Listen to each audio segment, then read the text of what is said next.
Hello and welcome everyone. Political donation यानी कि राजनीतिक पार्टियों को आप डोनेशन कैसे दे सकते हैं और उसका कितना बेनिफिट आपको टैक्सेशन में मिलता है और किन किन पर्सन को ये अलाउड है देना और कितने लिमिट तक आप कितना अमाउंट एक पॉलिटिकल पार्टी को दे सकते हैं या कितनी पॉलिटिकल पार्टी को आप दे सकते हैं, क्या लिमिट्स हैं, कितने आपको उसमें टैक्सेशन में आपको ये बेनिफिट मिल जाता है पॉलिटिकल डोनेशन देने से, वो सारा का सारा मैंने आपको इस वीडियो में पूरा का पूरा जो उसका प्रोसेस है, उसका लिमिट्स है, वो सारा बताया है। स्टार्टिंग विथ के इंडियन कंपनी जो रजिस्टर्ड कंपनी है, private limited, public limited, OPC, इस तरह के जो रजिस्टर्ड कंपनी है इंडियन कंपनी, वो पॉलिटिकल डोनेशन कैसे देगी। तो सेक्शन 80 जीजीबी में ये इनकम टैक्स का सेक्शन है और इसमें अलाउ किया है इंडियन कंपनी को पॉलिटिकल कंट्रीब्यूशन करने से और इसका बेनिफिट लेने से। वैसे तो कंट्रीब्यूशन कोई भी कर सकता है, लेकिन जो उसका आपको बेनिफिट मिलेगा इनकम टैक्स में, वो 80 जीजीबी के अंदर में उसका बेनिफिट्स दिया हुआ है और उसमें आपको 100% बेनिफिट आपको दिया गया है कि अगर आप किसी पॉलिटिकल पार्टी या इलेक्टोरल ट्रस्ट, किसी भी पॉलिटिकल पार्टी या इलेक्टोरल ट्रस्ट को आप अगर डोनेशन देते हैं, कोई इंडियन कंपनी डोनेशन देती है, तो उसको उस डोनेशन का पूरा 100% अलाउ हो जाएगा, उसके इनकम में से ये माइनस हो जाएगा। वो सेक्शन 80 जीजीबी में जाके अपना डिडक्शन क्लेम कर सकते हैं।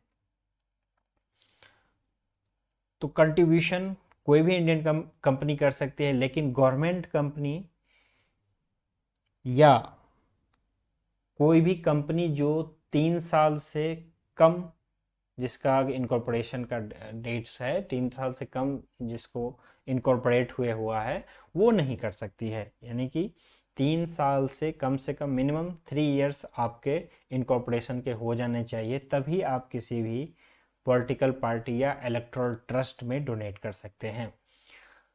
कंट्रीब्यूशन पॉलिटिकल पार्टी को होना चाहिए जो कि रजिस्टर्ड पॉलिटिकल पार्टी है, जो इलेक्शन कमीशन के अंदर में जो रजिस्टर्ड पॉलिटिकल पार्टी है, या इलेक्टोरल ट्रस्ट।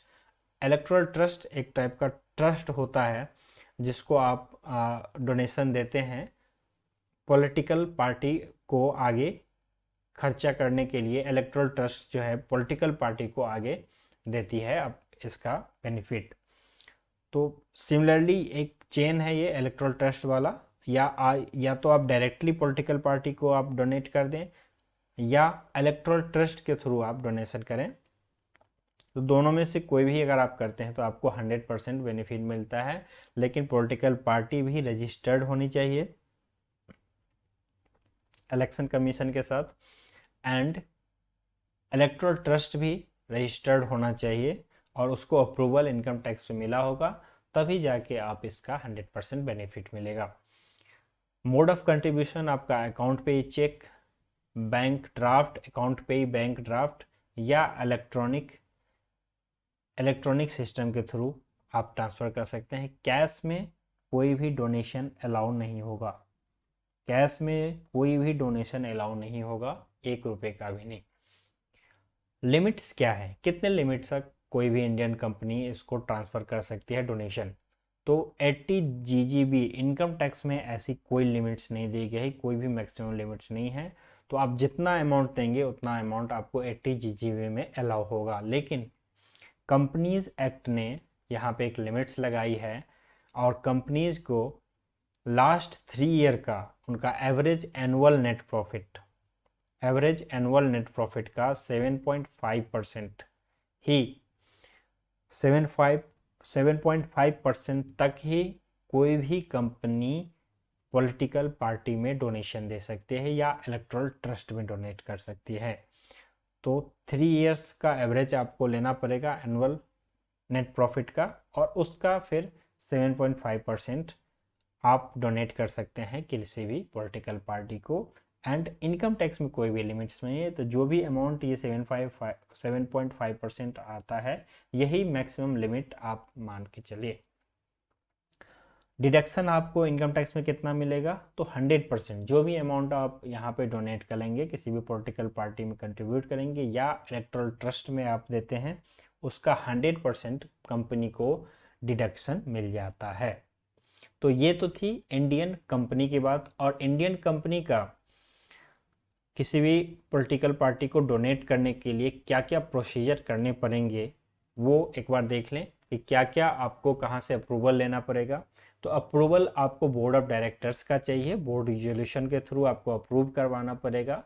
जो भी अमाउंट होगा वो अमाउंट बोर्ड ऑफ डायरेक्टर की मीटिंग में जाके अप्रूव होगा, तभी वो जाके आप किसी भी पार्टी को कंट्रीब्यूट करेंगे। जो अमाउंट आप दे रहे हैं पॉलिटिकल पार्टी के, वो आपको प्रॉफिट एंड लॉस में क्लियरली आपको शो करना पड़ेगा कि हमने ये अमाउंट पॉलिटिकल पार्टी को डोनेट किया है।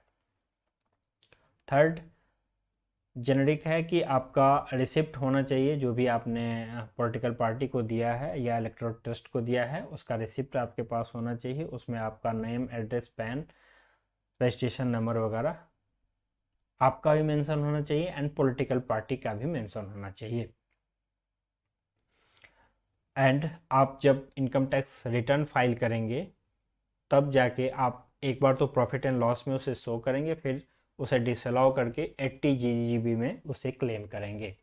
तो ये प्रोसेस होगा आपका इंडियन कंपनी को अपना पॉलिटिकल कंट्रीब्यूशन देने के लिए और उसे क्लेम करने के लिए।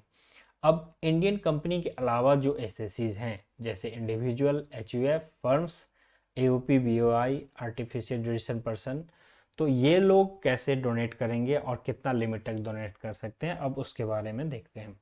तो अदर पर्सन इंडियन कंपनीज के अलावा individual, HUF, firm, AOP, BOI, artificial judicial person, तो कोई भी पर्सन डोनेट कर सकता है एक्सेप्ट लोकल अथॉरिटी।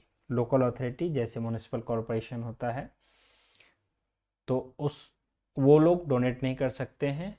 और कोई भी आर्टिफिशियल जुडिशियल पर्सन जिसको गवर्नमेंट से फंडिंग मिल रही है, चाहे वो पार्शली मिल रही है या कंप्लीटली मिल रही है, चाहे वो स्टेट गवर्नमेंट से मिल रही है या सेंट्रल गवर्नमेंट से मिल रही है, किसी भी गवर्नमेंट से अगर उसे फंडिंग मिल रही है तो वो पॉलिटिकल कंट्रीब्यूशन नहीं कर सकती।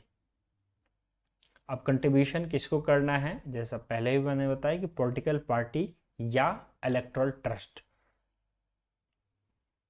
मोड ऑफ कंट्रीब्यूशन क्या होगा, अकाउंट पे ही चेक से दे सकते हैं आप, बैंक ड्राफ्ट अकाउंट पे ही बैंक ड्राफ्ट से दे सकते हैं, या नेट बैंकिंग से दे सकते हैं, यूपीआई से दे सकते हैं, किसी भी अदर इलेक्ट्रॉनिक मोड से आप ट्रांसफ़र कर सकते हैं, लेकिन कैश में नहीं दे सकते, बेयरर चेक में नहीं दे सकते। इस तरह की जो जितने भी चीज़ें हैं उन सब में आप डोनेट नहीं कर सकते, वहाँ पे आपको 1 रुपये का भी आपको डिडक्शन नहीं मिलेगा। यहाँ पे लिमिट क्या है, तो कोई भी मैक्सिमम लिमिट 80 GGC के अंदर भी प्रोवाइड नहीं किया गया है इनकम टैक्स एक्ट के अंदर। तो जितना भी अमाउंट आप डोनेट करना चाहेंगे आप उसे डोनेट कर सकते हैं पॉलिटिकल कंट्रीब्यूशन के लिए। लेकिन यहाँ पे आपको एक बात ध्यान रखनी होगी कि जो इनकम आपका जनरल रेट पे टैक्स होता है उसी के अगेंस्ट में आप पॉलिटिकल कंट्रीब्यूशन को क्लेम कर सकते हैं। जो इनकम आपका स्पेशल रेट पे टैक्स हो रहा है उसके अगेंस्ट में आप पॉलिटिकल कंट्रीब्यूशन नहीं कर सकते। इसका मतलब ये हुआ कि आपका जनरल रेट पे, जैसे आपका बिजनेस का इनकम है वो जनरल रेट पे टैक्स होता है, आपका हाउस प्रॉपर्टी का इनकम, रेंट का इनकम है वो जनरल रेट पे टैक्स होता है, आपकी सैलरी की इनकम है वो जनरल रेट पे टैक्स होती है। तो इन सब के अगेंस्ट में आप, अगर आपकी सैलरी 1 करोड़ रुपए है तो और आप चाहते हैं कि आप 50 लाख रुपए डोनेट कर दें किसी पॉलिटिकल पार्टी को, तो आप कर सकते हैं, उसमें कोई लिमिट नहीं है। आप चाहे 10 लाख करें, 50 लाख करें या 1 करोड़ पूरा का पूरा कर दें, उसकी लिमिट कोई भी नहीं है और उसके अगेंस्ट में आप आसानी से क्लेम कर सकते हैं। ये लॉ, इनकम टैक्स का लॉ है। लेकिन अगर आपका कोई शेयर से इनकम है, आपका डीमेट अकाउंट में कोई ट्रेडिंग, आपने शेयर ट्रेडिंग की है और वहाँ से आपकी इनकम आई है, तो उसके अगेंस्ट में आप पॉलिटिकल कंट्रीब्यूशन को सेट ऑफ नहीं कर सकते, क्योंकि शेयर से जो आपका डीमेट अकाउंट से जो शेयर की इनकम आती है उसको स्पेशल रेट पे टैक्स हो जाती है। अगर शॉर्ट टर्म है तो 15% में टैक्स होती है, लॉन्ग टर्म है तो 10% पे टैक्स होती है। तो वो स्पेशल रेट की इनकम हो गई और उसके अगेंस्ट में आप पॉलिटिकल कंट्रीब्यूशन को क्लेम नहीं कर सकते। तो आपकी जो मैक्सिमम लिमिट हो जाएगी, फिर आपकी मैक्सिमम लिमिट वैसे तो एटी जीजीसी में नहीं दी गई है, लेकिन जैसा कि मैंने बताया कि स्पेशल रेट्स में अगर आपका कोई इनकम आ रहा है तो आपको यहाँ पे बेनिफिट पॉलिटिकल कंट्रीब्यूशन का उस जो इनकम है उसके अगेंस्ट में नहीं मिलेगी। पॉलिटिकल कंट्रीब्यूशन का डिडक्शन आपको 100% मिलता है। आप चाहे 100 रुपये करें, चाहे 100 लाख करें या करोड़ करें, कितना भी, कोई भी लिमिट नहीं है और इसका 100% डिडक्शन आप क्लेम कर सकते हैं 80 GGC के अंडर में। तो यही थी political contribution by company and other person जो मैंने यहाँ पे बताया पूरा का पूरा। आगे के और भी अपडेट्स के लिए आप हमारे चैनल को सब्सक्राइब कर लें और बेल का आइकन ज़रूर प्रेस करें। और कोई क्वेरी हो, कोई कमेंट हो तो आप वीडियो के नीचे कमेंट बॉक्स में कमेंट करके मुझसे पूछ सकते हैं। Thank you.